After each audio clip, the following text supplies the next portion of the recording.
America, there's a clock that starts when a man dies. Most of us don't know that.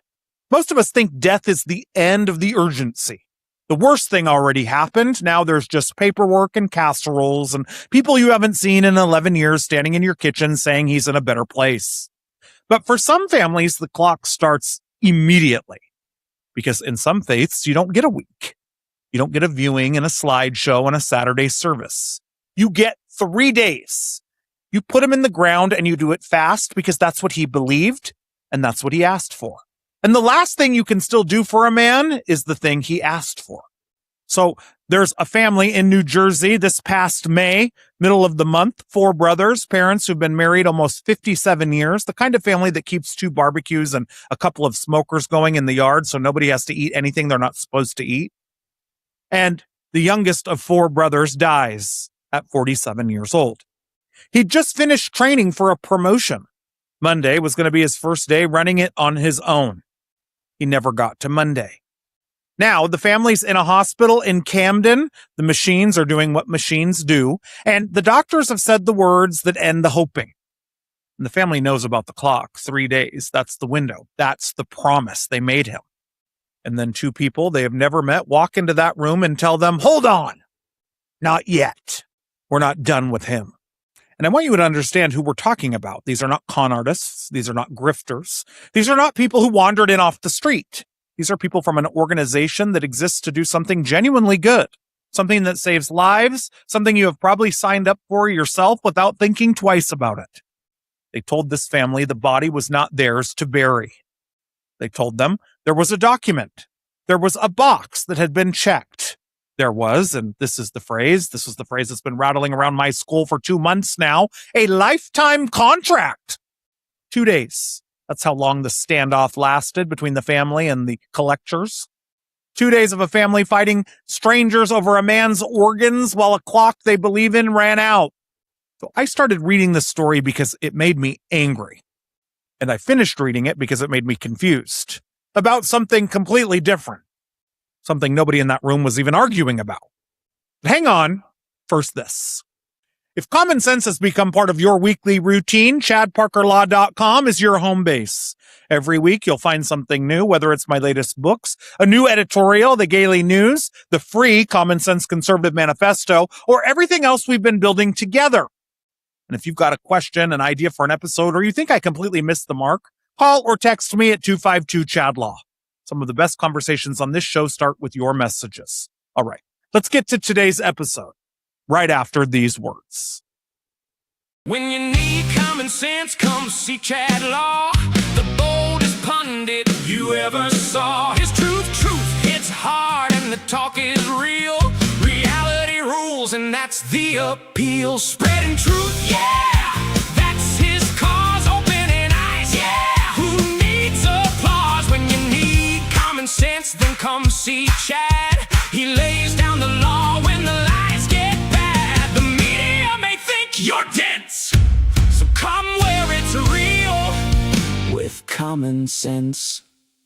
I'm Chad Law, the last gay conservative, America's binary brother, the common sense extremist living in radical reality, broadcasting truth on the only rainbow that matters, the red, white, and blue rainbow. And America, this is Common Sense, the show where we read the fine print so you don't have to, where we bring receipts instead of outrage, where politics is really just the starting point for something much bigger. This is the shelter for the politically homeless, where reality gets a vote, results matter, truth matters, common sense matters. So welcome home, America. All right, so that man in New Jersey, his name was Keith Lott, 47 years old. He was from Swedesboro, New Jersey, youngest of 4 brothers, assistant director at SEPTA. That's the transit system that moves Philadelphia around every day. And he'd just finished the training for the promotion. Monday was going to be his first day flying solo in his new job. His wife's name is Brooke. They got married in 2023. And by every account in the reporting, this was a good family. His wife said it plainly. When it came to food and family, that was his love language. The yard at his parents' place in Turnsville had multiple smokers and 2 barbecues going. And part of the reason was so they could always accommodate his and Brooke's religious dietary restrictions, which tells you something about that family before you know one other thing about them. Nobody eats alone. Nobody gets the, well, there's a salad treatment. You build a second grill. I have relatives that won't buy a second phone charger for people who don't have iPhones. These people bought a second smoker so their son wouldn't have to sit there with a plate of ice. May 16th, he and Brooke had been over at his parents' house setting up for a gathering, a celebration actually for the promotion, and the two of them made the half-hour drive back home. And that night at home, Keith Lott had a medical emergency. Now, I'm going to tell you how once because it's in every version of this story, and I'm not going to have anyone think I'm hiding the ball. He died during sex with his wife. And look, I get the impulse. There's a version of this story where that's the whole story, where everybody gets to be clever in the comments for a day and then forgets his name by Thursday. That version went everywhere. You don't need it from me. So I'll give it one line and then we're done. The man was 47. He was in his own house and he was happy. There are worse Fridays. All right. That's the last you'll hear about it from me because the way a man dies is not the story here. What happened to him after he died is the story for me. So the paramedics came. They did CPR. They shocked his heart multiple times on the way in. They got him to Cooper University Hospital in Camden and put him on a ventilator. And what the doctors determined was that the blood had stopped circulating through his body long enough that his brain had swollen. And 3 days later, they declared him brain dead. So now what you've got a family standing in a hospital in Camden making the worst decision a family ever makes, which is agreeing to pull the plug. And here's where the clock comes in. Keith Lott had converted to Islam after he and Brooke married in 2023. And under Islamic practice, burial happens quickly, with about 3 days. That's the reporting. That's what the family was working against. Now, I want to be careful because this is exactly the point where a lot of shows would turn this into something it isn't. I'm not going to tell you to sit here and tell you what Islam teaches about organ donation. I'm not qualified to do that. And pay attention to this part. It doesn't matter to the argument, not even a little. The Islam part is irrelevant to me. Because if you strip the religion out entirely and the claim is identical. A grown man made a decision about his body. He told the state what his decision was. His family said he changed his mind, updated his license, and he was no longer a registered donor. That's not a religious argument. That's a consent argument. It's the same argument a Jehovah's Witness makes, the same argument an atheist with a living will makes, the same argument you'd make at a kitchen table tonight if somebody asked you. The family says he'd taken himself off the organ list. And the organization that showed up said otherwise. That organization is called the New Jersey Sharing Network. They're an organ procurement organization for the state of New Jersey. They're a nonprofit. Their entire stated mission is saving lives through organ and tissue donation. And I want to be very clear about something before I go 1 inch further. That mission is real. Those lives are real. Somewhere in this country tonight, there's a woman on dialysis 3 days a week who'd give anything for the phone call that says, "We found one." That's not a rhetorical flourish. That's a person, and she is exactly as real as the Lott family. Which is what makes this so hard, folks. I mean, according to the family, the representatives insisted Keith was a donor. And according to his sister-in-law, they were told repeatedly that when you check that box at the DMV, it's a lifetime contract. His brother Alex says he stopped them right there. That his brother's faith settled the question. That when a man makes a vow like that, you respect it. The state senator who eventually got dragged into this, Paul Moriarty, said a family member called him in a panic. And his description of what was going on in that room is that people were saying they were taking the body and were going to harvest the organs whether the family liked it or not. 2 days. 2 days of that, imagine. The senator made calls, and roughly 2 hours after the family reached out to him, the organization backed off and said they'd release the body. 2 hours after 2 days. When NJ.com went to NJ Sharing Network, the organization responded but declined to discuss the specifics, saying they can't comment on individual patients or donor families in order to protect privacy and dignity. And I want to be fair here, actually fair, not the fake kind where you say, to be fair, and then keep swinging. There are legitimate reasons an organization can't litigate a family's worst week in the press. And there's a real unresolved factual question buried in this. Whether that change to his license was properly recorded and what the organization was actually looking at on its screen. I don't know the answer to that, neither does anyone else who was in the room. Here's what I do know. New Jersey law is not ambiguous about the principle. A donor has the right to amend or revoke that gift at any time before death. There is no such thing as a lifetime contract. That phrase does not exist in the statute. Whatever was on that screen, the law's position on what a man is allowed to change his mind about is not complicated. So I sat with this for a while, and my first reaction was the one you'd expect. Who the hell do these people think they are? But then I read it again, and something started nagging at me, and it wasn't about consent forms. Everybody in that room was fighting like their life depended on it. Because for somebody out there, it did. That's why it got that ugly. Nobody fights that hard over something there's plenty of. Nobody has a 2-day standoff over a bag of ice. And that's when the question changed on me in my head. Why are we fighting this hard over one kidney? And right behind it, the one I couldn't put down. Why are there so few kidneys that grown adults are having standoffs in hospital hallways over the ones we've got? Why is it so limited? Because here's the honest part, and I need you to hold on to it. Nothing I'm about to tell you for the next hour would have saved Keith Lott. Not one thing. He wasn't going to sell anybody anything. His organs were never for sale. Nothing I found in 2 months of digging would have changed 1 minute of what that family went through. It's not the point. And that's exactly what started bothering me, though. Because if the fix isn't in that room, then the problem isn't in that room either. Look at what we actually argue about in this country. Who consented? Whether the box was checked? Whether the family can override it? Whether the procurement organization can proceed? Who's next on the list? Who got skipped? Whether the paperwork got filed correctly at the Motor Vehicle Commission in 2024. Every one of those arguments, every single one, is an argument about what happens to a person after they die. That's the whole national conversation. 40 years of law, 40 years of hearings, 40 years of scandals and reform and congressional letters, all of it aimed at the same place. And underneath every last bit of it is something so simple, it's almost stupid. There aren't enough kidneys. That's the thing generating all of it.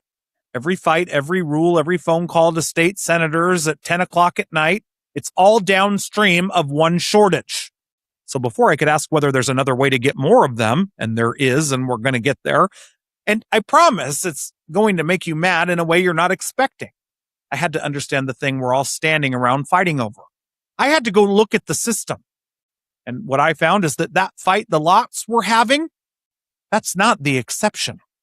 That's the whole business. The fights are constant, and they're all over the dead. So the first thing I did was try to figure out whether the Lotts were just unlucky. Because that's the reasonable assumption, right? Big system, thousands of cases a year, human beings under pressure in the worst hours of others' lives. Somebody's going to have a bad night. Somebody's going to have to say the wrong thing to the wrong family at the wrong moment. That's not a scandal. That's a Tuesday in America. And honestly, that's genuinely what I expected to find. 9 months before Keith Lott died, November of 2025, the House Ways and Means Committee sent a letter about New Jersey Sharing Network. Not a press release, not a tweet. A letter from a congressional committee based on what they described as accounts from nearly a dozen whistleblowers, people inside the organization. And I'm going to choose my words carefully because these are allegations. None of this has been adjudicated, and the organization disputes the characterization of its work. But the committee alleged that the organization misused documents to tell families it had the authority to remove organs even when the patient wasn't currently listed as a donor on their license, or in some cases, had withdrawn permission to donate. I read that sentence and had to go back and read it again, because that's not a bad night. That's not one exhausted coordinator saying something clumsy at 2 a.m. by mistake. That's the exact thing that happened to the Lott family, described in a congressional letter 9 months before it happened to the Lott family. Think about that. Which means when Alex Lott said, "Hold up," in that hospital in Camden, he wasn't discovering something. He was walking into the second act. Okay, now I'm actually curious. That same letter alleges that organization may have procured and then thrown out hundreds of organs. And here's the part that stopped me. Allegedly, in order to meet federal metrics, Sit on that phrase for a second, because if you've ever worked anywhere with a quarterly number attached to it, your stomach just did something. There is a scoreboard. Somebody keeps score. And when there's a scoreboard, human beings, every human being in every industry in every century start playing to the scoreboard. I ran an ad agency. I know exactly what happens when the metric becomes the mission. You start booking work you shouldn't book. You start counting things that you shouldn't count. Not because you're evil, because the numbers due on the 31st. That's it. So put that same dynamic in a room where the product is a person's kidney, and there's more. The committee said public data and whistleblower accounts show the organization allocated more than a quarter of its organs out of sequence from the national waiting list. Out of sequence, meaning not to the person the computer said was next. And the committee's language on that was about as blunt as those letters get, that the organs procured by every one of these organizations belong to the individuals on the wait list, ranked and matched by medical criteria. They don't belong to the organization, and it is not the organization's role to pick winners and losers. Winners and losers. Somewhere there's a family who got a call, and somewhere else there's a family who didn't, and who will never once in their lives find out why. And the most serious allegation in that letter, and I've read this one probably 15 times and still don't love saying it out loud, involves a case at a hospital in Camden. A patient had been pronounced dead for the purposes of organ recovery after life support was withdrawn, and according to the committee, that patient reanimated. The committee alleges the organization's CEO, who was not on site, told the staff to proceed with the recovery anyways, and that hospital staff stepped in and stopped it. Whistleblowers also allege documentation from that case was deleted or altered, and that the organization's email servers were taken offline before emails connected to the incident were erased. Allegations, every word of that, disputed, unadjudicated, and there's a process for exactly this reason. But I'll tell you what my honest reaction was. What kind of pressure produces a phone call like that? Because I don't think you get there by hiring bad people. I really don't. Nobody takes that job for the money, and nobody takes it for the hours. You take that job because you sat in a waiting room once, or because someone you loved got the call or didn't. You get there by building a system where the only way to succeed is to find more of something that there will never be enough of. Which brought me to the part I should have looked at first. How short are we actually of kidneys? Right now, according to the federal government's own numbers, there are 103,000 people on the national transplant waiting list. 17 of them die every day. And every 8 minutes, somebody new gets added to that list. 8 minutes. Do that math with me, because I did it and it wrecked me a little. By the time I'm done with this segment, 2 more people will have been added to that list. Before we get to the end of this episode, 7 or 8 more. They're being added right now while I'm saying this sentence. Somebody in an exam room in Ohio is hearing the word list for the first time. 17 a day is 6,000 people a year. That's a small city. That's every seat in a decent arena, gone every year, waiting for something that never showed up. So now the lots make sense to me. Now the phone calls make sense. Now the 2-day standoff makes a horrible kind of sense, because you can't run a system on a shortage like that and expect it to stay polite. That's not a character flaw in anybody involved. That's just what desperation does to institutions, and it's true of any business you've ever worked for that was 3 weeks from missing payroll. It is. And that's the point where I thought I actually understood the story. Massive shortage, enormous pressure, terrible incentives, families caught in the middle. I actually started writing a version of this episode, and then I found the number. And this is from the Scientific Registry of Transplant Recipients, the official annual data report on kidney transplantation in this country, not an advocacy group, not a think tank, just the data. Of the kidneys recovered from deceased donors for the purpose of transplanting them, 29% were never transplanted. 29% of harvested kidneys go in the trash. They're recovered, surgically removed, packed, logged. Somebody drove it somewhere and then never put it into a human being ever. I said that out loud to an empty room. I said, that can't be right. So I went and checked it against everything else I could find because it felt like a typo. An investigation published this year found roughly 1 in 5 of all donated organs in this country goes unused. In Georgia alone, 17% of recovered organs were discarded in a single year. For kidneys specifically, it runs higher. To that same official report, the number for kidneys from donors 65 and older is 69%. 69! If you're 65 and you checked that box, the box you checked because you wanted one good thing to come out of the worst day of your family's life, the most likely outcome for your kidney is that nobody gets to use it. Now, the inconvenient half, this is not 30% of organs going into a dumpster for no reason. Researchers have looked at why that number climbed, and most of the increase comes from the donor pool broadening. We're now recovering organs from older donors, sicker donors, more complicated donors than we used to. Kidneys that 20 years ago nobody would have taken out at all. So some of that number is a system trying harder and coming up empty. And it's real. I'm not going to pretend otherwise. It doesn't matter for this argument. But some of it isn't. Because there's another thing in the reporting I can't get past. When investigators asked why so many get discarded, one of the answers from the inside the industry itself was that it's a misalignment of metrics. That transplant centers are hesitant to accept the complicated ones because a bad outcome shows up on their scorecard. So instead of trying, they let people die. So there's a scoreboard on that too. Of course there is. One scoreboard on the recovery side, pushing to get more of them out. Another on the transplant side, making people cautious about taking the hard ones in. 2 scoreboards, pointed in opposite directions, and the kidney is sitting in the middle. And that's where I had to stop and go back to that hospital room in Camden with that poor family. 2 days that family fought. 2 days of strangers and paperwork and a phrase, lifetime contract. And a burial clock running out, and a mother and a father who'd been married 57 years sitting in a hallway. Over organs that statistically had about 1 in 3 chance of never reaching another living person ever. Nobody in that room knew that. Nobody in that hallway was doing that math. You don't run the numbers on the worst night of your life, period. You don't. And I'm not saying it makes the fight pointless.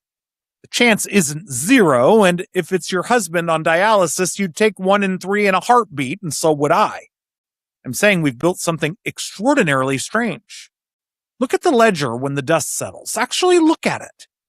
The Lott family didn't win. They lost 2 days they'll never get back. The organization didn't win. It got a congressional letter and a wave of coverage that it didn't want. The person who was next on that list, wherever they are, whoever they are, they didn't win either. Nobody got a kidney out of this. Nobody. And Keith's brother Alex went home and took himself off the donor registry. I don't blame him. That's the receipt that haunts me, not the congressional letter. That one. Because a system this desperate for organs just spent 2 days fighting a family, and the actual measurable output of that entire confrontation was 1 fewer registered donor in the state of New Jersey. And everyone who reads that story and quietly thinks maybe I should look into taking myself off too, that's not on anybody's report either, but we're all out there. See, there's no metric for the donors you scare away. And that's the whole national conversation. Every congressional letter, every reform, every lawsuit, every hearing, every fight in a hallway in Camden, all of it happening inside that one box. And then I kept coming back to the same thing. We're having an unbelievably vicious argument about how to divide something there will never be enough of, which is actually a completely reasonable argument to have when you think about it. But why is it the only argument we're having, folks? Like, who decided this? That's the question that finally got me. Not who's right in Camden. Who decided that this is the fight? Because a system like this doesn't fall out of the sky. Somebody built it. Somebody wrote it down. There are rules about who owns what and who can be paid for what and who gets to say no. And those rules did not come down off a mountain on a stone tablet. They came out of a building in Washington, D.C. on a specific date, and somebody's name is on them. So I went looking. I figured I'd find years of debate. Commissions, studies, competing bills. A big, serious, grinding national argument about the deepest questions you can ask. What a body is, what you own, what you're allowed to give away. That's not what I found. I found one afternoon in 1983. There's a doctor in Virginia named H. Barry Jacobs. And I want to give you his resume in the right order because the order matters. He's a physician, or he was a physician, past tense, because 5 years earlier his medical license had been revoked over a conviction for Medicare fraud. So already this is a man with a track record, not somebody you'd hand your car keys to, let alone your kidney. And Dr. Jacobs, I'm going to keep calling him doctor because that's how the papers referred to him and because it's funnier. Dr. Jacobs has an idea. He has a business. He has, God help us, a brand. He calls it the International Kidney Exchange. Here's the model. He finds people in poor countries, desperately poor countries, willing to sell one of their kidneys. He finds Americans with failing kidneys who have money, and he introduces them. The seller names a price. Reporting at that time put it at about $10,000. The American pays that. And then the American pays Jacobs $2,000 to $5,000 on top for the introduction. That's the whole business. He's the middleman. He's a broker. He is functionally a real estate agent, except the property is a person, and the person is in Honduras. And in the fall of 1983, Dr. Jacobs goes to Washington and testifies about it in front of Congress. Now, I have to say something, because if I don't say it, the rest of the hour doesn't work. If I'd been in that room in 1983, I would have been disgusted. I'm not being cute. I'm not setting up some clever reversal. If a disbarred fraudster walked into a hearing and told me his plan was to fly poor foreigners into American hospitals, take out their organs, hand them a check and a pocket of finder's fee, I'd have wanted him thrown out of the building as well. I might have wanted him thrown out of a window. That's not a stupid reaction. That was the correct reaction. The lawmakers in that room were not idiots and they were not cowards. They looked at a man proposing to build a commodity market in the bodies of the world's poorest people run by a guy with a fraud conviction and their stomachs turned. Mine would have too. And the record's pretty clear that the disgust in that room is exactly what moved the bill. It didn't crawl through committee. It went fast. It went bipartisan.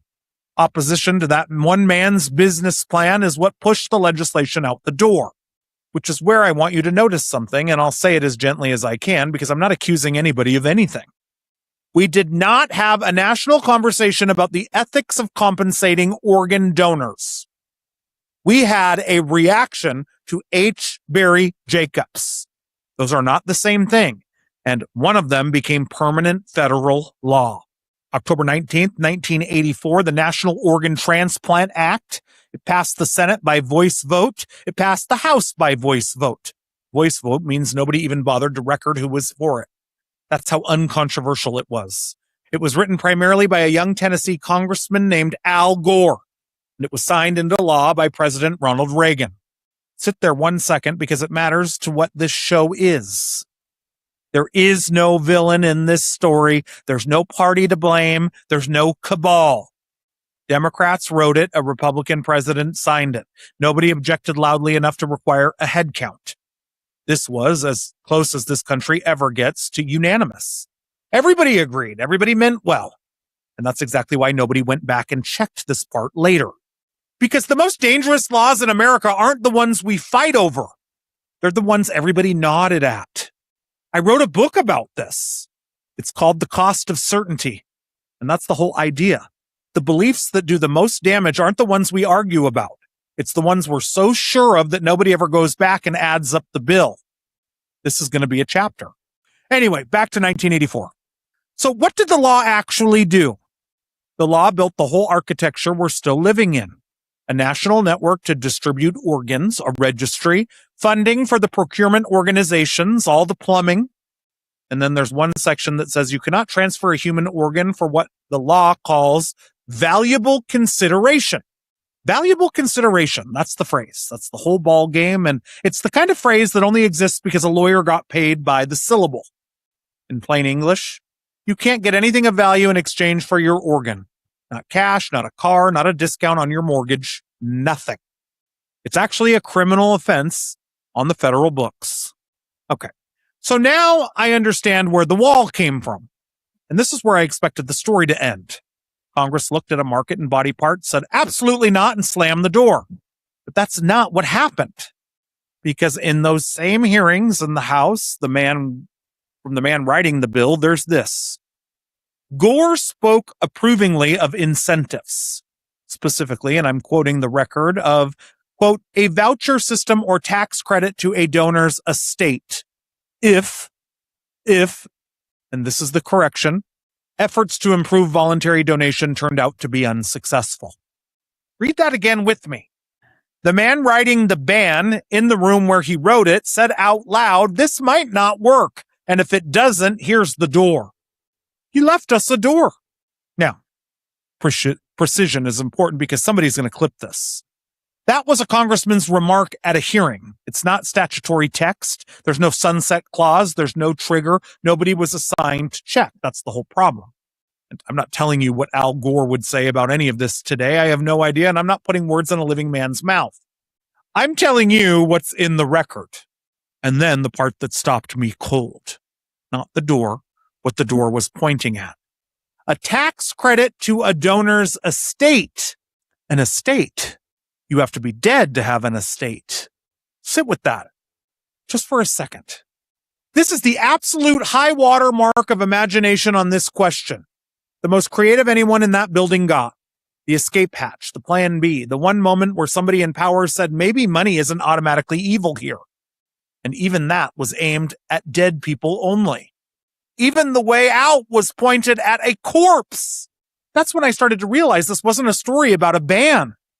This is a story about a lane and how nobody has looked out the other window in 42 years. But hang on, because it gets stranger, and this is the part where I actually laughed out loud, which I did not expect from a federal statute. That phrase, valuable consideration, has a definition in the law, and the definition tells you what doesn't count. So here's what you're allowed to be paid for right there in the text. Removal, transportation, implantation, processing, preservation, quality control, and storage. Storage!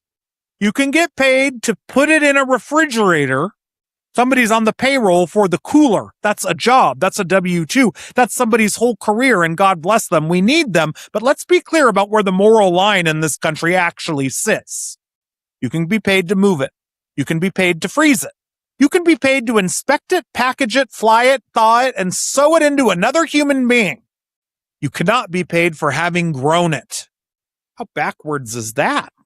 And then there's one more item on that list, and when I got to it, I put the laptop down and went and stood in the yard for a minute, had to touch some grass. The definition also excludes, meaning it's allowed, the donor's expenses for travel and housing. And lost wages. That was another one. Lost wages. Ooh. A dead man does not have lost wages. You can't miss a shift from a casket. Nobody's docking a corpse's PTO. That clause only makes sense if somebody in that room in 1984 pictured a living human being, a real person with a job taking 2 weeks off work to give a kidney to a stranger. They saw that person. They thought about that person specifically enough to write a clause about them. And then the only thing the United States Code had to say to that person was, you may be reimbursed back to zero, but not $1 past it. That's the entire moral architecture of this country on organ donation, and it fits on one sentence. Everybody involved may profit except the one person the thing came out of. Crazy, right? Now let's follow the money, because I want to be fair about where it goes. Hospitals get paid, of course they do. Surgeons get paid, and they should. That's a hard job, and you want to be the one who's good at it. Transport gets paid, labs get paid. The procurement organizations are nonprofits, but nonprofit doesn't mean nobody gets a paycheck. Those are real organizations with real employees and real salaries, as it should be. None of that is scandalous. That's a functioning medical system. But then there's tissue. Organs are one thing. Tissue is everything else. Skin, bone, tendons, corneas, cartilage, veins, valves. And when you check that box at the DMV, in most cases, you're checking it for both. The tissue side operates very differently. The recovery organizations are largely nonprofits. The processors, the companies that turn what's recovered into an actual product, very often are not. They're for profit. Routers spent years on this in a series they called The Body Trade. What they documented is a market, an open, legal, minimally regulated market. In one 4-year stretch, brokers distributed more than 180,000 body parts from roughly 50,000 bodies with a price list. $500 for a head, more than $3,000 for a torso with legs. Router's reporter bought a cervical spine and 2 cadaver heads for $900 total, and not one person asked him what he wanted them for. And where does that material end up? Some of it goes exactly where you'd hope. Skin grafts for burn victims, bone for reconstruction, corneas, genuinely miraculous things that save and restore lives. And I don't want one person watching this to think otherwise. And some of it becomes cosmetics, wrinkle fillers, lip augmentation. And I'm not making this up. This is in the reporting. Penis enlargement. Somewhere in America, there's a man walking around very pleased with himself, and he has no idea he owes it to a stranger from Ohio who his cadaver fat was used to enlarge his penis. And then this year it got weirder because the newest thing in cosmetic medicine is injectable fillers made from donated human fat. There are brand names. They advertise. One beauty writer coined a term for the category that I cannot improve on, necrocosmetics. And demand is exploding, and here's why. All these weight loss drugs, millions of people lost the weight came off their faces. Now they want the volume back, and there isn't enough of their own fat left to move around. So we're using dead people's. Now careful, because this is a real medical product with real regulatory questions, and I'm not here to tell anyone what to put in their face. I love the idea. I would do it in a heartbeat. I'm just here to point at one thing. Every person in that chain gets paid. The recovery organization, the processor, the distributor, the sales rep, the clinic, the doctor holding the syringe, and the family who said yes on the worst day of their life, who thought they were giving somebody a second chance at breathing, usually has no idea any of that happened and gets nothing from it. That's not a market I'm outraged by. That's a market I'm confused by. Because we've been told for 42 years that the reason we can't pay a donor is it would turn a human being into a commodity. Ladies and gentlemen, there is already a price list. Okay, so let's leave the dead alone a minute, because here's where I really lost the thread. What can a living American get paid for right now today legally? Hair. Absolutely. 10 inches or more, there's a market. People do it every day. Nobody's ever written a congressional letter about a ponytail. Sperm. Yes, there are banks, there are catalogs, there are heart height requirements. You can be turned down, which I'm told is a fun conversation to have with yourself in the parking lot. Breast milk you can sell. Yep, a few dollars an ounce, perfectly legal. Stool! I'm serious, there are companies that pay for it. There's a man in this country right now whose side hustle is deeply humbling and extremely lucrative. Plasma. Absolutely legal, wildly common. There are more plasma centers in this country than a lot of chains have stores. And college kids have been paying for textbooks that way for generations. Bone marrow. And this one's a real legal wrinkle. Not the old way where they go into the hip with a needle, but when it's collected out of your bloodstream, a federal appeals court ruled that that's not covered by the band, so compensation's permitted there.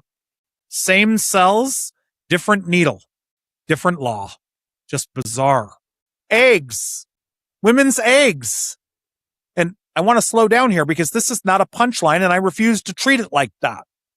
Do you know what egg donation actually asks of a woman? Weeks of hormone injections she gives herself daily, monitoring appointments, early mornings, blood draws, ultrasounds, real side effects, real risks, small but real, and every donor signs paperwork acknowledging it, and then a surgical retrieval under sedation. That's not a haircut. That's a medical undertaking that reorganizes a month of your life. And she's compensated for it, $8,000 to $15,000 a cycle, depending on where and how many times they have to do it. Nobody protests those clinics. There's no federal criminal statute. There are ads on the radio. Then surrogacy. 9 months, a pregnancy, every single thing a pregnancy does to a body. And if you've been in the room for one, you know that list is very long and it doesn't end at delivery. Bed rest sometimes, a C-section sometimes, tons of genuine medical risk because pregnancy is genuinely risky. That's just true. For somebody else's child. Base compensation in this country generally runs $45,000 to $75,000 and total packages go higher. And it's so accepted here that America's become the destination. People fly in from countries that outlawed paying a surrogate specifically because we didn't. Now picture the other family on the end of that, because I've known some of them. The couple that spent 6 years and everything they had, The woman who beat cancer and lost the ability to carry two men who wanted to be dads. And there's a kid. There's an actual kid, 9 years old, in a school picture on somebody's refrigerator right now who exists, full stop, exists because a woman was compensated to make it possible. Tell me the money made that child less real. Tell me the check made that surrogate's 9 months less generous. Tell me it made the egg donor's needles less brave. Look at that photograph on the refrigerator and tell me the transaction contaminated it. You can't. Nobody can. We know better. We watch those reunion videos and we cry like everybody else. We already believe as a country, in practice, in law, on the radio, that somebody can be paid and it can still be one of the most generous things a human being ever does.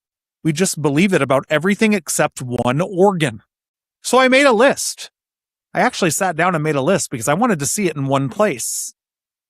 Hair, sperm, milk, stool, plasma, eggs, a pregnancy, bone marrow as long as it's in your arm and not a hip, and then a line, and then a kidney, which equals prison.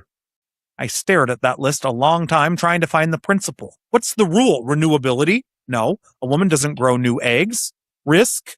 Carrying a pregnancy for someone else is not a low-risk undertaking, and everybody who's done it knows that. Intimacy? Come on, we let a woman carry a stranger's child for money, and we're worried a kidney's too personal? I couldn't find the principle. I still can't. If you find it, text me, 252-CHAD-LAW, because I have looked. But somewhere in the middle of staring at this stupid list, I noticed something else, and it wasn't about a line at all. Every single item on it, hair, sperm, milk, stool, plasma, eggs, surrogacy, marrow, every one of those is a living person, walking around, making a choice, signing a form, going home afterward. And I went back through everything I'd read for 2 months, the law, the hearings, the escape hatch aimed at an estate, the congressional letters, the scoreboards, the discard numbers, that hospital hallway in Camden, New Jersey. Every argument this country has had for 42 years is about the dead, the dead, the dead, and the dead. Every biological thing we've decided a person can be paid for involves somebody with a pulse. And the one thing we're most desperate for, a kidney, the one where 17 people a day run out of time and die, is the only place we've never once had that conversation? There are a few 100 million Americans walking around with a spare kidney and no plan for it. So where the hell was that conversation? How did that never come up in 1983 and no one's questioned it since? You can donate a kidney while you're alive. Duh. Everybody knows that. People do it for family all the time. Why don't we let people sell them? That's the reveal. You have two. You only need one. Now, not me, obviously. Let's be honest about where I sit in all this. Nobody's fighting over these organs. Nobody's calling a state senator at 10 o'clock at night to get a piece of this. I've got German heritage, which means my body is basically a 1966 Chevy pickup. Beat all to hell, 500,000 miles on it, 10-year-old oil, something rattling under the hood that nobody's ever successfully identified. And on both sides of my family, people die late into their 90s. Not health nuts, not one of them. Nobody was doing yoga. Nobody was tracking their macros. They just would not die. That's how I am. Nobody wants these fat, unhealthy organs. So no. You don't want my parts, but I'll tell you, that truck is going to outlast every brand new vehicle in the lot, and there is not a mechanic alive who can tell you why. And I'll say the real thing underneath that joke, because there is one. That's luck. That's all that is. I didn't earn a day of it. I didn't build the Chevy truck. There are millions of people who did not win that draw, whose kidneys quit at 31 and no one can give them a reason. And we mostly don't think about them because they aren't doing anything dramatic. They're sitting in a chair 3 days a week while the rest of us get to walk around feeling healthy and calling it a lifestyle.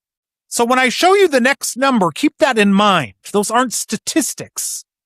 Those are their odds. I just happen to pull the genetics lottery. Not everyone does.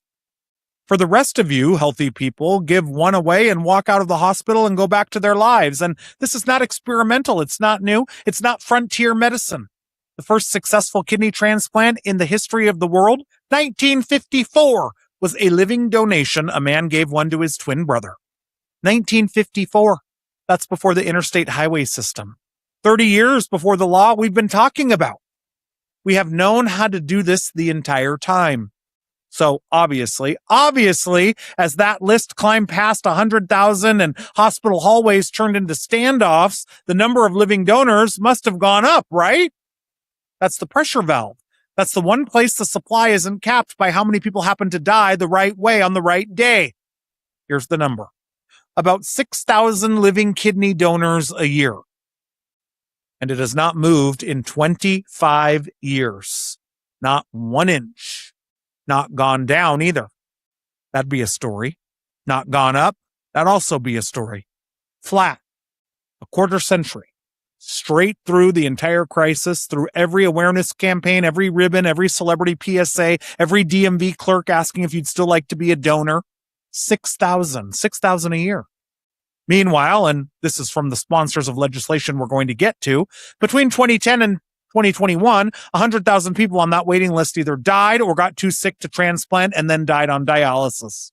100,000 people on one side of the ledger, a flat line on the other, 6,000. I've spent my career in marketing. I've run campaigns for things nobody wanted. And when a number sits perfectly flat for 25 years while demand explodes, that is not a supply problem. That's a nobody tried problem. Something has to be actively not happening for 25 years to produce a line that boring. And then I found the second thing, and the second thing is worse. Because if we're ignoring a lousy option, fine. If living donor kidneys were the spare tire, gets you home, don't take it on the highway, I'd understand the shrug. They're better. That's in the official annual data report. Across every racial and ethnic group they've measured, patients who got a kidney from a living donor survived at a higher rate than patients who got one from a deceased donor. Higher survival.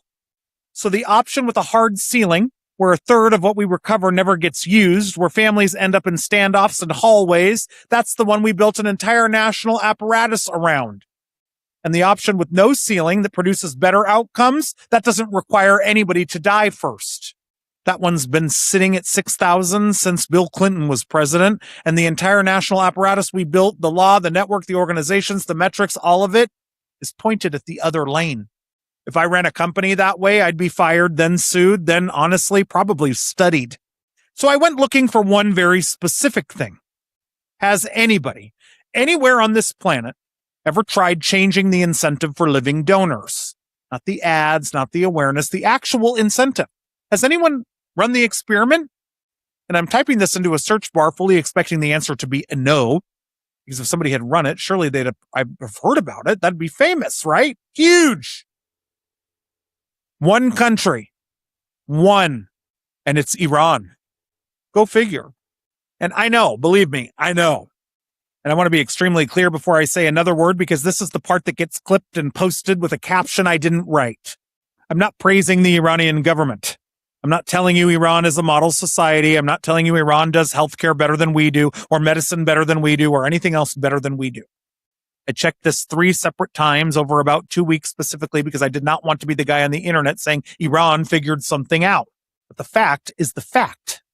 Since 1988, Iran has run the only legal government-regulated program in the world that compensates living kidney donors. Here's roughly how it works. A patient with kidney failure gets checked for a relative who matches.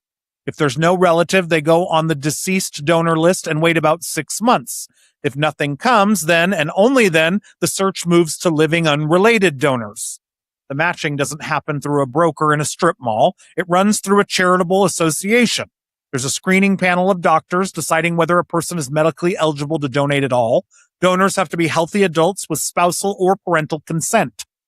And the donor receives a fixed payment from the government plus an additional amount from the recipient or from a charity. And the government deliberately framed it. This is a marketing decision, and I notice these, not as a purchase, as a reward for the act of donation. And here's what happened to supply. Transplants climbed steeply. And the published research, including the papers everyone on every side of this argument cites, reports that by 1999, roughly a decade in Iran's kidney transplant waiting list was eliminated. No more waiting list because of a private kidney market. Now, deep breath, here comes the other half. That eliminated claim is disputed, not by activists, by transplant researchers in the literature. There's a review in the journal Transplantation arguing flatly that brokers do exist in Iran, a black market exists, transplant tourism exists, and waiting list was never actually eliminated at all.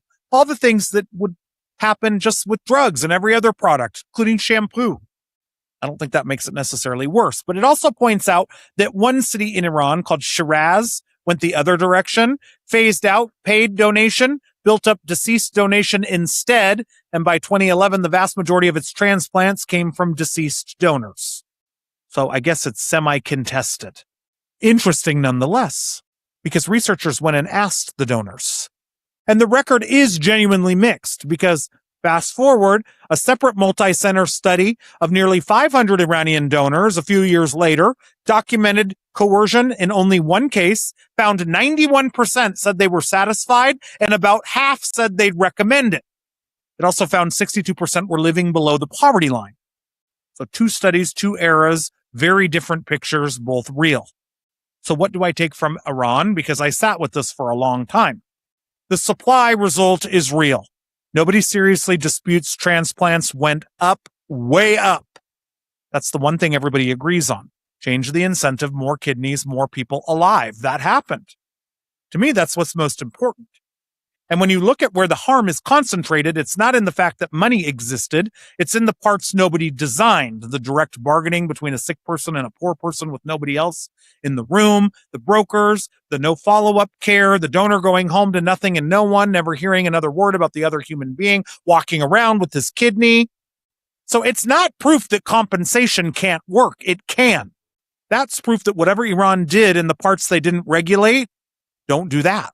That's it.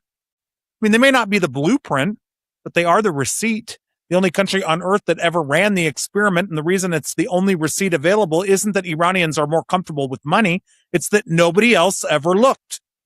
40 countries have very strong opinions about a test exactly one of them bothered to take. All right. Now I've got a problem with my own argument. Because if the story stops there, the takeaway is pay people and they'll do anything, and that's a genuinely dangerous idea, and it's not what I believe. So, Israel. Israel had one of the lowest organ donation rates in the developed world for decades. Not for lack of trying. They had ad campaigns, appeals, the whole thing. So, in 2008, they passed a law. Here's what it did. If you're a registered organ donor and you ever need a transplant yourself, you get priority on the waiting list. Same if a first-degree relative donated. That's the incentive. That's all of it. If you're a donor, you're first on the list. Not $1, no payment, nobody sells anything, nobody buys anything. The only thing that changes hands is a place in line. And when the public actually found out about it, because it took a while and a big campaign to publicize, family authorization for donation went from 45% to 55% and hit an all-time high just over 60. The donation rate went from about 8 per million people to 11.5. And Israelis going overseas for kidney transplants, which is a polite phrase for buying one in a country where nobody's asking questions, collapsed. 155 in 2006, 35 by 2011. Look at what that proves, because it's not what people assume. It doesn't prove money works. It proves people respond to incentives. Money's just one incentive, and honestly, it's not even the most interesting one. Fairness works. Reciprocity works. You showed up for the system shows up for you, that works. And it works well enough to move a national number. Decades of moral appeals couldn't budge. Turns out the phrase that changes human behavior isn't, you should. It's, and here's what's in it for you. Even what's in it for you is nothing but your rightful place in line. Okay. Now let me break my own argument again, on purpose. 2 economists ran an experiment at daycare centers in Israel. The problem's the one every daycare on earth has. Parents show up late. Teachers stuck there at 6 o'clock with somebody's kid, mom's in traffic. So they introduced a fine. You're late, you pay. Now what happens? Obviously fewer late parents. That's the whole point of a fine. That's the entire theory of every parking ticket ever written. Late pickups still went up, significantly up. And the part that should genuinely bother you, when they took the fine away, the lateness stayed up. It never went back. They'd broken something and they couldn't unbreak it. Why? Because before the fine, being late meant I'm doing something rude to a woman who has her own family to get home to. That's guilt. Guilt is free and guilt is powerful, asked my mother. After the fine, being late meant this costs $11. And a whole lot of parents did the math and thought, you know what? $11 is fine. I'll take the $11 and take my time. They didn't buy their way out of the fine. They bought their way out of the guilt. And once you've sold somebody an indulgence, you can't take it back. You've told them there's a price. They're never going to unhear that.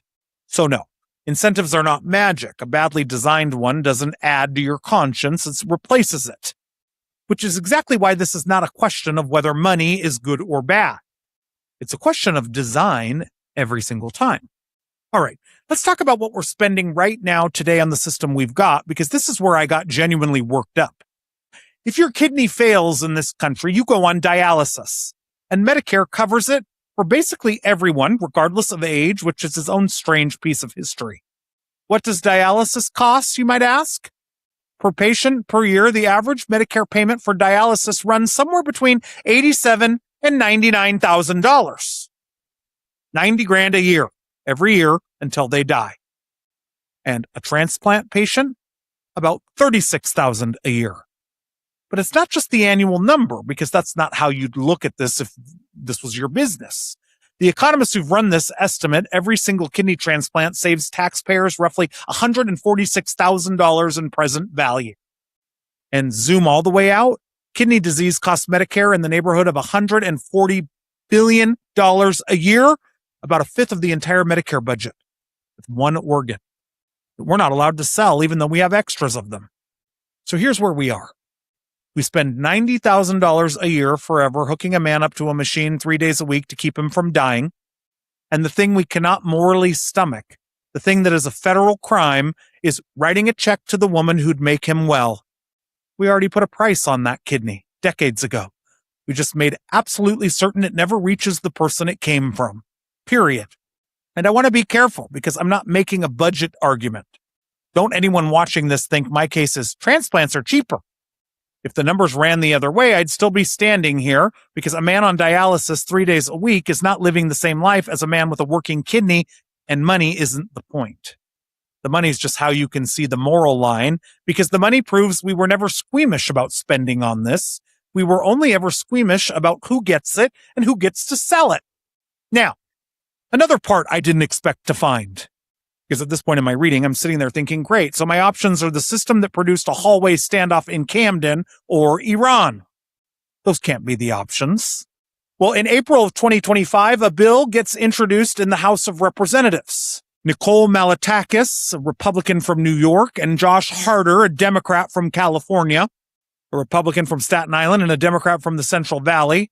If those two agree on lunch, it's a miracle. Something got their attention. It's called the End Kidney Deaths Act. Here's what it does. If you donate a kidney to a stranger, you get a refundable tax credit. $10,000 a year for 5 years, $50,000 total. And now listen to the design, because the design is the whole thing. It has to be non-directed. You don't know who's getting it. Written into the bill, at the moment that kidney comes out, you do not know the identity of the person it's going into. So there is no buyer.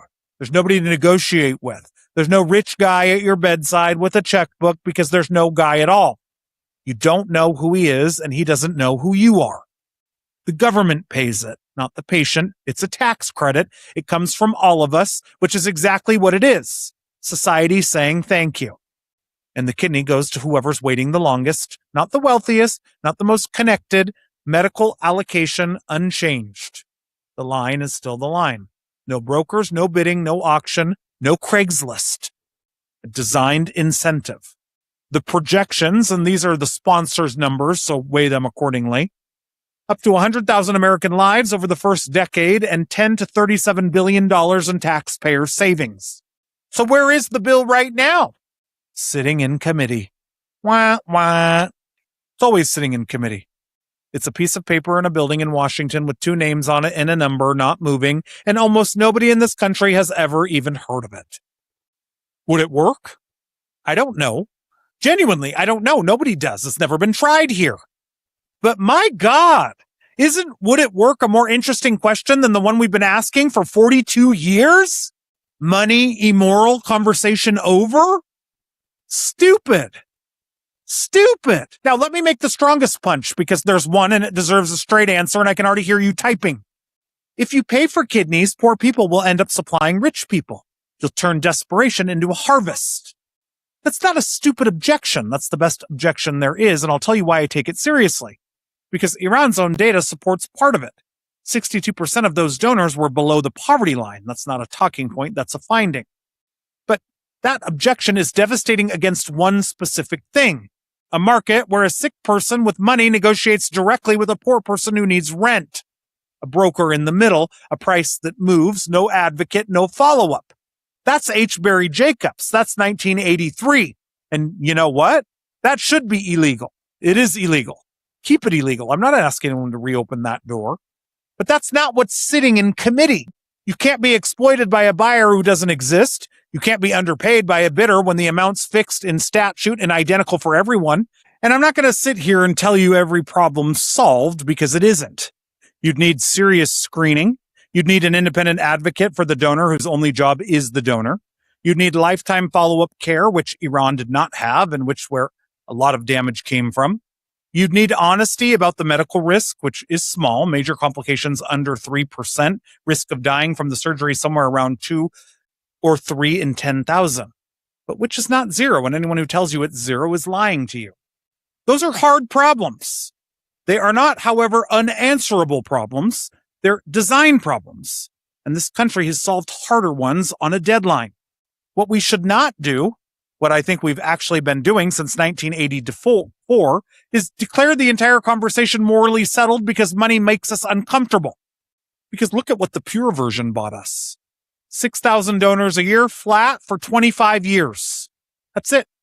There's a name for the question I've been asking this whole hour, and I didn't have it until about 3 weeks ago. It's called incentive morality.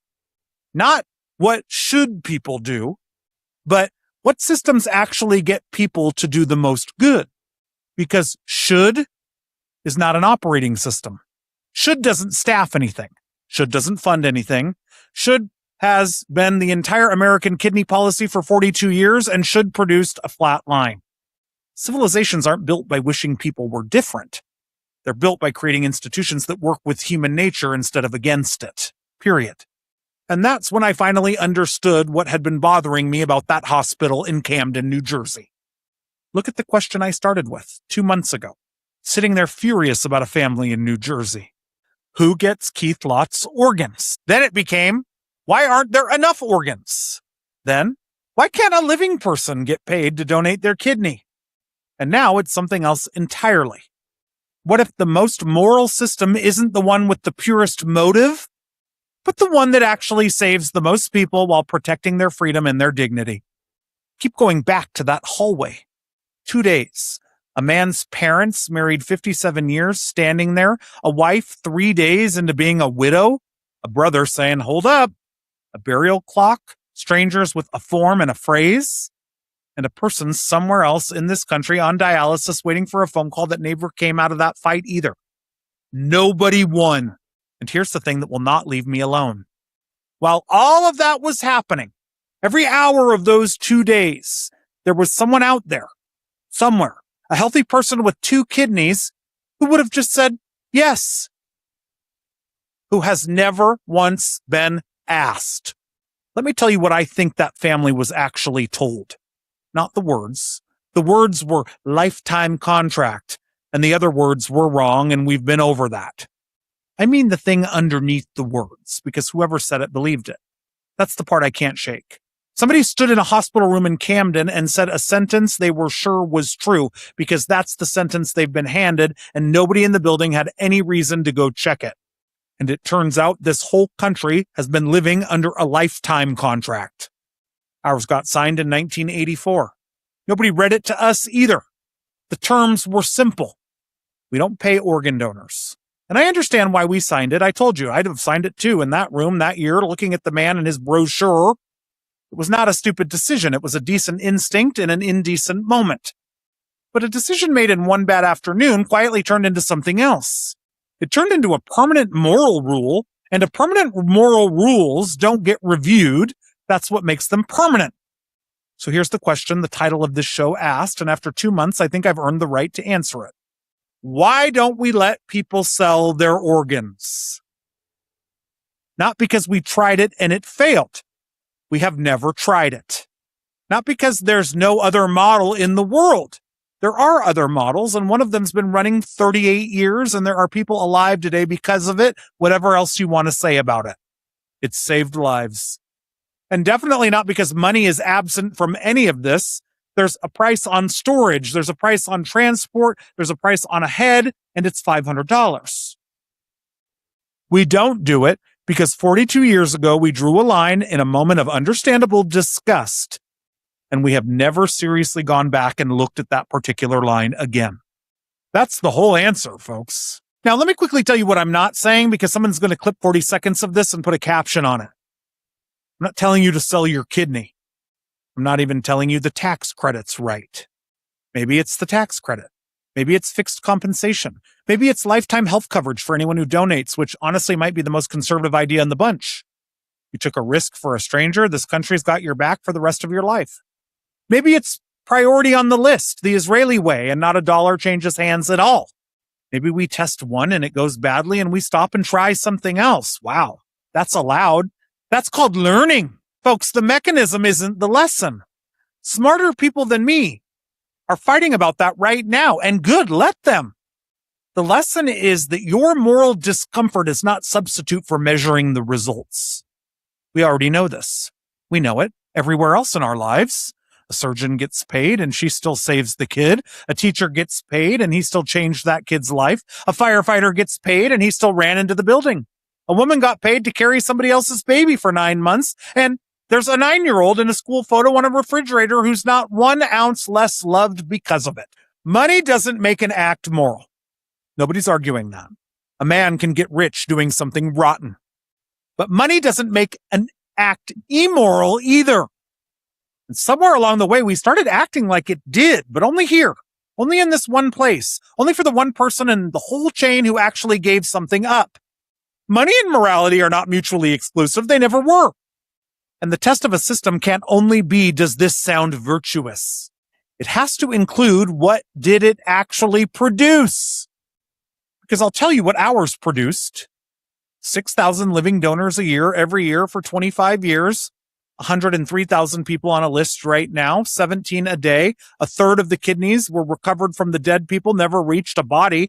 And a family in New Jersey losing 2 days of their grief in a hallway. That's the yield on 42 years of moral purity. I'm not telling you to sell your kidney.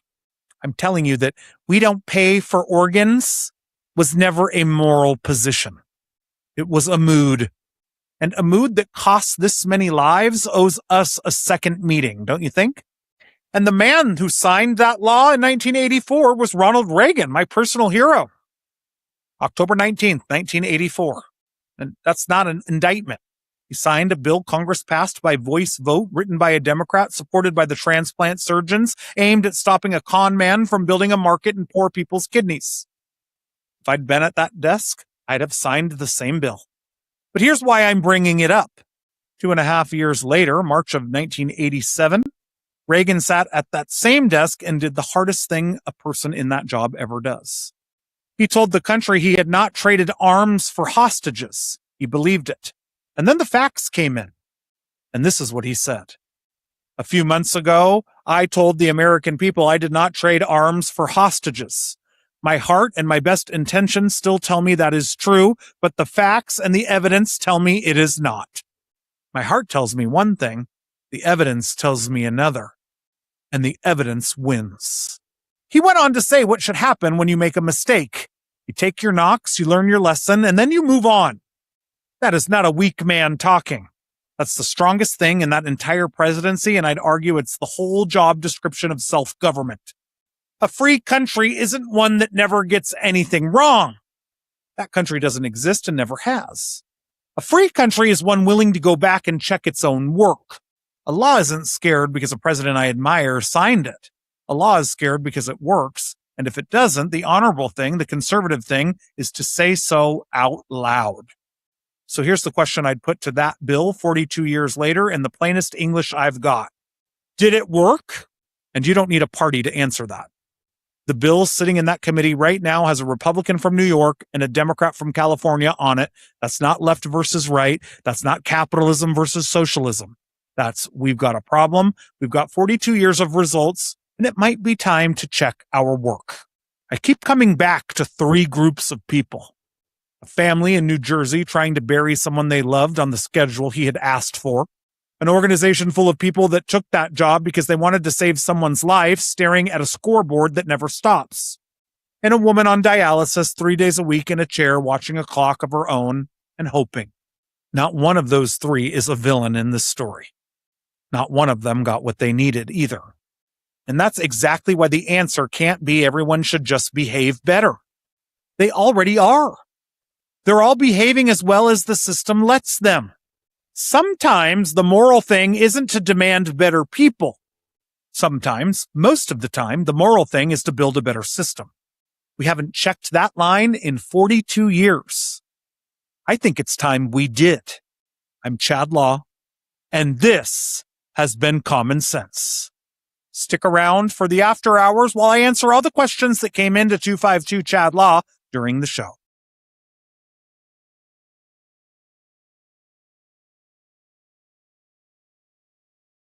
All right. We're still here. You guys know the drill, 252 Chad Law. You text me, I read them. Some of them I regret reading. Let's go. Rachel, 3308.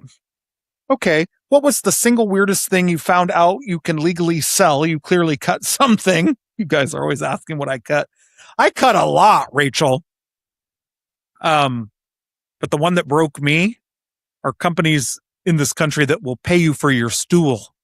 And I don't mean $40 for a science project. I mean, it's a real screened competitive program. Because it turns out a very small percentage of people have the right bacteria in there to actually treat certain infections. And if you're one of them, you are sitting on, and I want you to hear how carefully I chose that phrase, you are sitting on a genuinely valuable medical asset. Some of these programs are more selective than the sperm banks, which is a sentence I've now said out loud on television. Lovely.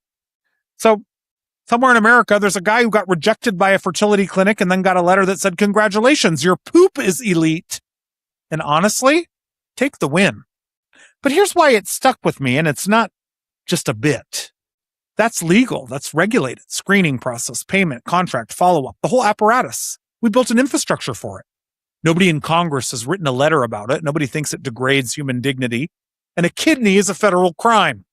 That's the show and one deeply undignified example. Let's go to the next question. Marcus, 7742. So, you spent an hour tearing apart American policy, and your big example is Iran? Come on, Chad. Are we talking healthcare advice from the Ayatollahs now? Listen, Marcus, I love you, and I knew this was coming before I finished writing the episode, and I think I said your name out loud while I was working on it, and I've never met you, but you're always asked these great questions. No, we're not taking healthcare advice from Iran. If Iran came to me with advice on anything, foreign policy, women's rights, elections, what to have for lunch, I'd probably pass. But look at what you just did there, because it's the one thing I want people to catch. You didn't tell me the data was wrong. You told me you don't like where it came from. Those are two completely different objections. One of them's an argument, the other one's a feeling. If a country I can't stand runs an experiment I'd never run, and the results are documented in peer-reviewed journals everybody in the field cites, that information doesn't become false because the flag over the building offends me. Reality doesn't care about my foreign policy positions. Reality is rude that way. And honestly, Marcus, the reason Iran's my only example is the whole point of the episode. It's not that Iranians are morally looser than we are. It's that they're the only ones who ever ran the test. Everybody else, us included, had spent 40 years having very strong opinions about an experiment nobody actually bothered to conduct. That's not Iran's fault. That one's on us. Great question. Denise, 1195. I have a real problem with the egg donation comparison. I donated my eggs in my 20s. I still have both my kidneys, and I have children. It is not the same thing, and it felt like a cheap comparison. I guess that's fair, Denise, genuinely, and I'll take it seriously because you're one of the few people texting me about this who's actually done one of the two things. You're right that they're not the same. They're not close in the way that matters most to you. You can give eggs up and still build a family. You give a kidney and it does not grow back ever. The risk profiles are different. The permanence is different. The recovery is different. Anyone telling you that a nephrectomy and an egg retrieval are equivalent procedures is lying or hasn't read anything. So let me be clear about what I was doing with that comparison, because if it landed as these are the same, I wrote it badly. The comparison isn't between the procedures. It's between the arguments. Because the reason we're told we can't pay kidney donors isn't surgery is too permanent. Nobody makes that argument. The argument we're given is that money would corrupt something sacred, that paying a person for a piece of their body turns them into merchandise. And that argument, that exact argument, word for word, was made about egg donation and about surrogacy, and it lost. It lost because millions of Americans looked at the actual outcome, looked at the actual families, and decided a woman can be compensated for something enormous, and it's still one of the most generous things a person can do. You proved that. You did it. There's something out there because you did. So no, the procedures aren't comparable, and I should have said it plainer. Thank you for calling me out. The principle, however, is comparable. That's the part I want back. Great question. Tony ending in 6019, devil's advocate. Couldn't paying people actually make things worse? Right now, people donate because it's a beautiful thing to do. Start writing checks and it stops being beautiful, and now it's a job nobody wants. Tony, this is a great question. And it's the same one that kept me up. Yes, it could. That's a real risk, and I'm not pretending it anyway. But you remember the daycare thing. They added a fine, and the lateness went up because the price replaced the conscience. Economists call it crowding out. If you design this badly, you could absolutely take a small, beautiful, genuine thing and turn it into a transaction fewer people want any part of. But here's what I keep bumping into, though. Something has to actually be crowded out. There has to be a robust thing they're getting displaced. 6,000 donors a year for 25 years against 100,000 people on a list? I'm not saying that's not beautiful. It's incredibly beautiful. I read stories during this research about people who gave a kidney to a total stranger and never met them, and I'm not built like that. It's a better human being than I am. But there's a version of your question that's basically careful. You might disturb the flatline. And here's the thing nobody tells you, which is what I think is the actual answer. Altruism does work when we bother to design around it. There is a system called kidney exchange. You want to give your husband a kidney, you don't match, so you swap with another couple in the same spot. And it chains. One person who gives to a stranger can kick off a chain that ends with a dozen transplants. An economist won a Nobel Prize for building it. It now accounts for something like 35% of living donor transplants in this country. Nobody got paid a dime in that system, not $1. It works because someone sat down and designed it around how people actually behave, including the fact that in those chains, people almost never back out, even when the model predicted they would. People keep their word way more than economists expect. So my honest answer, Tony, is you might be right, which is exactly why you'd start small, you'd measure it, and if donations went down, you'd stop. The thing I refuse to accept is we won't check because we might not like the answer. That's not a reason. All right, Priya, ending in 4470. She says, I work with low-income patients. I have watched people make terrible decisions for $500. You're talking about $50,000. Be honest, you are describing a system where poor people's bodies keep rich people alive. How is that not exactly what you're against? Priya, that's the strongest thing anyone can say to me on this, and I'm not going to dance around it. Let me give you what I've got, and then let me tell you where I still don't have an answer. First, you're not wrong about who shows up. In Iran, in one study, 62% of donors were below the poverty line. That's their own research. I'm not going to pretend the volunteers would be tech executives. But here's the distinction I'd asked you to hold, because I think it's the whole difference. The thing you're describing, where a person's body keeps a rich person alive, requires the rich person to be in the transaction. It requires a buyer, somebody with money on one end, somebody with rent due on the other, with a broker in between, working both of them. That's not what the bill in Congress does. Under that bill, you don't know who's getting your kidney. It's written into the text. There's no buyer to be exploited by because there's no buyer at all. The government pays the same amount to everyone, and the kidney goes to whoever's waited the longest, which, by the way, is disproportionately going to be poor and working class patients because that's who waits the longest under the system we have now. So one version of this makes poor people the suppliers, the other version makes them the recipients. Now, where I don't have an answer, you're still right that 50 grand means something completely different to a woman working 2 jobs than it does to me. That asymmetry doesn't disappear because the paperwork's clean. It's true of the military. It's true of every dangerous job in this country. We haven't solved it there either. We've just decided it's tolerable when the risk is a roof and not a kidney. I don't have a clean answer to that, Priya. I have a process. Screen hard, give the donor their own advocate whose only job is the donor, cover their health care for life, watch the demographics obsessively, and if it turns into what you're describing, kill it. And honestly, you should be one of the people watching. I mean that. People like you are the reason it either gets built right or doesn't get built at all. Great question. Wesley, 8853. Simple question. Would you sell one of your kidneys for $50,000? Be honest. No. $50,000 tax credit or cash? No. And I want to manage expectations here. Nobody's asking. We covered the 66 Chevy situation. There's no bidding war for this. But let me actually answer it because the honest answer isn't flattering to me. Not because it's beneath me, not on principle. I'm sitting here telling you it should be legal, so I'd be a hell of a hypocrite to act like I'd be above taking it. The reason is I don't need 50 grand. That's the whole reason. I'm at a point in my life where 50 grand doesn't change anything, so I'd get to feel very principled, and it would cost me absolutely nothing to feel that way. But ask me at 26, broke, really broke, and someone says $50,000, you're screened by doctors, you're covered for life, and a stranger gets to stop going to dialysis 3 days a week? I don't know, Wesley. I'd like to tell you I'd have said yes for noble reasons. I think the truth is I'd have thought about the money for about a week, then found the noble reasons. That's the part I want people to sit with. My no isn't virtue. My no is a bank balance. Now, what's my number? Because I know that's the follow-up question. I don't have one, and I'll tell you why that answer annoys me. Because if I say a number, I've priced it. And if I say there's no number, I'm lying because everyone's got a number for something. What I do know is my dog wouldn't give up a thing. Ronald Reagan, the Frenchie, has never given up anything to anyone in his life. That animal takes. He'd absolutely accept a kidney, and he would not write a thank you note either. All right. Curtis, 2231.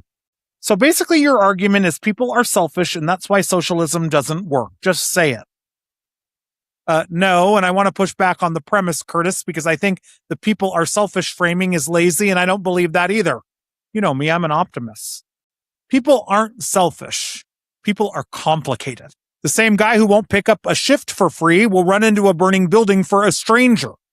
People give to churches. People adopt kids. People sit with dying parents for months. 6,000 Americans a year cut themselves open for somebody else and get nothing but a scar. That's not selfishness, that's people. Here's the actual argument, and it's smaller and more boring than the one you're assigning me. Every system fails when it requires one specific version of a human being to show up every single day, forever, without exception. Design something that only works if everyone's a saint, it breaks. Design something that works if everyone's a shark, that breaks too, and faster. People have interests. People want a say in their own lives. People respond to what the system rewards. That's not a slur. That's a spec sheet, period. And notice this isn't a left or right thing, Curtis, which is why I'm not taking your bait. The system I spent an hour criticizing tonight isn't socialism. It's a purely altruistic system a Republican president signed into law and a Democrat wrote. Both teams built this thing. Both teams have left it alone for 42 years. Nice try nonetheless, Curtis. Try again next time. Amanda, 5567. Fine, you've got the pen. What do you actually do tomorrow morning? I love questions like this. Okay, 3 things, and the first one's going to surprise you because it has nothing to do with paying anybody. 1, stop punishing people who already do it. I didn't have room for this one in the show, and it made me angrier than almost anything else I found.